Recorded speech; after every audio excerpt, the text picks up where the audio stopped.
Hi, ఈరోజు Katyayani emporium నుంచి మీకు ఒక మంచి నాన్ వెజ్ రెసిపీ చూపిస్తున్నానండి. అందుకు కావాల్సిన ఇంగ్రీడియంట్స్ పచ్చిమిర్చి, కొత్తిమీర, ఉల్లిగడ్డ, టమోటా, ఆవిరి పెట్టినటువంటి మటన్ లేదా ఫ్రెష్ మటన్ తీసుకోవచ్చు, కడిగినటువంటి గోంగూర. అంటే ఈరోజు గోంగూర మటన్ రెసిపీ మీకు ఈజీగా టేస్టీగా ఎలా చేసుకోవాలో చూపిస్తున్నానండి. నేను ఒక 1/2 కేజీ కొంచెం తక్కువగా ఉంది మటను, 1.5 కట్ట గోంగూర తీసుకున్నాను. ఇవన్నీ ముందు ఒక చిన్న బాండీలో మనం గిన్నెలో 1 స్పూన్ ఆయిల్ వేసేసి ఇవన్నీ వేసేసి ఒక చిన్న గ్లాసు నీళ్లు పోసేసి ఉడకబెట్టేయాలండి. తర్వాత మళ్ళీ మనము మటన్ ఫ్రెష్గా అయినా తీసుకోవచ్చండి. నేనైతే మీకు చెప్పాను కదా, మటన్ ఎప్పుడైనా కొంచెం ఒక 2-3 రోజులు కూడా మనకు నిల్వ ఉండాలంటే నేను ఫ్రిడ్జ్లో ఉడకబెట్టి తీసి పెడతాను ఆవిరి పెట్టి అని చెప్పి ఆ మటన్ ఉంటే నేను తీసుకున్నానండి. మనం ఇంకో స్టవ్ మీద చిన్న కుక్కర్ పెట్టేసేసి ఆనియన్స్ వేసేసి కొంచెం ఆయిల్ వేసి ఆనియన్స్ వేసి కొంచెం పసుపు వేసేసి ఆ ఉల్లిగడ్డలు కొంచెం అట్లా మగ్గిన వెంటనే ఎర్రగా వేగక్కర్లేదండి గోంగూర మటన్లోకి. అల్లం పేస్ట్ 1 స్పూన్ వేసేసి అల్లం పేస్ట్ కూడా బాగా కలయబెట్టాలండి.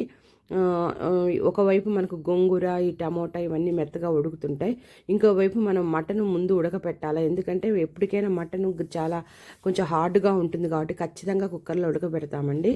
కాబట్టి ఫ్రెష్ మటన్ అయినా తీసుకోండి, లేదా మీ దగ్గర ఉన్న ఆవిరి పెట్టిన మటన్ అయినా సరే. అంతే, అల్లం పేస్ట్ ఒక్కటి వేసేసి ఈ మటన్ కూడా అందులో వేసేసి దీనికి కొంచెం అట్లా కలయబెట్టిన తర్వాత 1 గ్లాసు నీళ్లు పోసేసేయాలండి. ఇందులో ఇప్పుడు ఏమి వేయము, ఎక్కువ మసాలాలు కూడా వేయకూడదండి గోంగూర మటన్లో. ఆ గోంగూర టేస్ట్ రావాలంటే మనం ఎక్కువ మసాలాలు వాడకూడదు. అంతేనండి. ఈ మటన్ వేసేసిన తర్వాత 1 గ్లాస్ నీళ్లు పోసేసేసి మనము కుక్కర్ ఒక 3-4 విజిల్స్, కారం వేసుకోవాలండి, ఉప్పు వేసుకోవాలా. అంతే, మనం ఇందులో ఏమి వేసాము, కరేపాకు ఫ్లేవర్ కోసం వేసుకున్నామండి. 1 గ్లాసు నీళ్లు పోసేసి కుక్కర్ని మనం మూత పెట్టేసేయాలండి. అల్లం పేస్ట్ వేసాము, ఉప్పు 1 స్పూను, కారం 1 స్పూను. గోంగూర మటన్ కొంచెం కారం ఎక్కువ పడుతుందండి. ఇప్పుడు 1 స్పూనే కారం వేసామండి మనము, 1 స్పూను ఉప్పు వేసాము. అంతే, 1 గ్లాసు నీళ్లు పోసేసేసి ఆ మటను మనం ఒక 4 విజిల్స్ ఉడకపెట్టాలండి శుభ్రంగా. ఈలోపు ఇటువైపు కూడా మనము ఉడకబెట్టినటువంటి గోంగూర కూడా మెత్తగా ఉడికిపోతుంది. ఈ గోంగూర మటన్ అనేది చాలా టేస్టీగా ఉంటుందండి. అసలు అది రైస్లోకి బాగుంటుంది, రోటీలోకి బాగుంటుందండి. అసలు ఇందులో ఇంకెక్కువ మసాలాలు వాడవసరం లేదు. ఇక్కడ గోంగూర చాలా పుల్లగా ఉంటుందండి. గుంటూరు సైడ్ గోంగూర చాలా టేస్టీగా ఉంటుంది, పుల్లగా ఉంటుంది. అందుకే మనం టమోటాలు 2 ఉపయోగిస్తే ఆ పులుపును కొంచెము బ్యాలెన్స్ చేయడం జరుగుతుందండి. ఎక్కువ పుల్లగా ఉన్నా కూడా తినలేము. కాకపోతే 1 కట్ట పుల్ల గోంగూర, 1 కట్ట ఏమో పులుపు లేని గోంగూర, తెల్ల గోంగూర అని ఉంటుంది. ఆ రకంగా ఇక్కడ ఒకటి ఎర్ర గోంగూర, ఒకటి తెల్ల గోంగూర అలా కాంబినేషన్ వాడుతుంటారు. నేనైతే ఒట్టి ఎర్ర గోంగూరనే వాడతానండి. అందులో గోంగూర మటన్ అంటే కొంచెం టేస్టీ ఉండాలా. చూడండి, 4 విజిల్స్ వచ్చినాక కుక్కర్ మనం ఓపెన్ చేస్తే మటన్ ఆ విధంగా ఉడికి ఉంటుంది. ఈలోపు గోంగూర కూడా బాగా ఉడికిపోయి ఉంటుంది. దాన్ని పప్పు గుత్తి తీసుకొని మనం మెత్తగా రాముకోవాలండి. మటన్లోకి కొత్తిమీర వేసేసి ఈ మెత్తగా రామినటువంటి గోంగూర అంతా కూడా మనం ఈ మటన్లో వేసేసేయాలండి. మొత్తం వేసేసి కలయబెట్టాలా శుభ్రంగా. ఇంకా ఇందులోకి మనం ఏమి వేయము, 1 ధనియాల పొడి 1 స్పూన్ వేస్తామండి.